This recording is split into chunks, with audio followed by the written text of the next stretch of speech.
Bonjour à tous, je m'appelle Gabin Gaudry, commercial chez Whatsoft, et je vais vous montrer aujourd'hui comment paramétrer les options de cybersécurité sur votre solution BlackFog et à quoi servent chaque option. Cette vidéo fait suite à la première partie qui était consacrée aux paramètres sur la vie privée. Nous nous retrouvons donc dans l'onglet Settings dans la partie basse de la page. Vous avez à droite la fenêtre Blacklist qui vous permet de bloquer des URL et domaines de sites en particulier. Par exemple, des URL étrangers comme c'est le cas ici. Vous pouvez ajouter une étoile pour spécifier le caractère global de votre requête et un point, ce qui bloquera l'URL aussi sur des appareils type iOS, iPhone, iPad et autres. La whitelist, quant à elle, n'est utile que si vous avez besoin d'accéder à un domaine particulier que vous auriez bloqué auparavant. C'est le cas de certains pays dits à risque, type Russie, Chine, Ukraine, etc. En descendant, vous trouverez la fenêtre Géographie. Elle permet de gérer le barrage d'informations vers des pays spécifiques. On peut d'ailleurs agrandir cette liste en y ajoutant d'autres pays si besoin. Nous pouvons citer par exemple les îles britanniques de l'océan Indien, sur lesquelles transitent énormément de données, bien plus que vous n'imaginez. Le Burkina Faso, le Burundi, etc. Des pays dont le web est très peu sécurisé.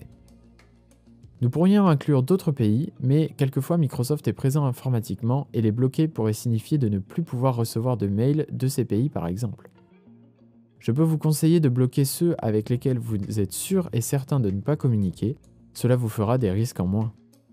Plus bas encore, nous avons des options plus localisées. Par exemple, il est possible de bloquer l'accès à votre caméra, votre micro ou encore votre localisation. Néanmoins, si vous bloquez ces options, vous ne pourrez pas utiliser ces périphériques pour une visioconférence et devrez donc les réactiver. Nous pouvons vous conseiller d'activer ces paramètres quelques minutes avant vos vidéoconférences ou appels. À droite, vous avez la fenêtre Network qui correspond aux options réseau. Nous pouvons cocher Remote Desktop, ainsi personne ne pourra prendre le contrôle de votre machine à distance, que ce soit par TeamViewer ou ISL Online par exemple. Nous pouvons également bloquer OneDrive.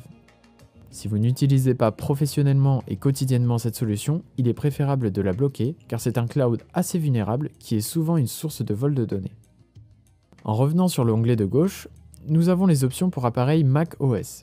Les options sont nettement moins importantes que sous Windows car les périphériques sont déjà moins sujets au vol de données. Petit à petit, BlackFog compte augmenter son panel d'options pour vous fournir davantage de possibilités. Vous trouverez également des options pour Android et iOS avec le blocage de menaces, la blacklist et les préférences géographiques comme pour les appareils Windows et Mac. Nous pouvons à présent ouvrir notre agent, vérifier que la dernière mise à jour est bien activée, etc. Nous pouvons également nous mettre sur la carte pour voir nos options en action et voir les pays que nous avons bloqués. On vérifie que la blacklist a bien été prise en compte. Voilà, vous pouvez à présent tester votre solution BlackFog en ligne sur votre navigateur et constater l'efficacité de celle-ci. Cette vidéo de présentation des paramètres Windows de la solution BlackFog est à présent terminée. N'hésitez pas à nous contacter pour obtenir un essai gratuit de la solution ou davantage d'informations. Merci et à bientôt!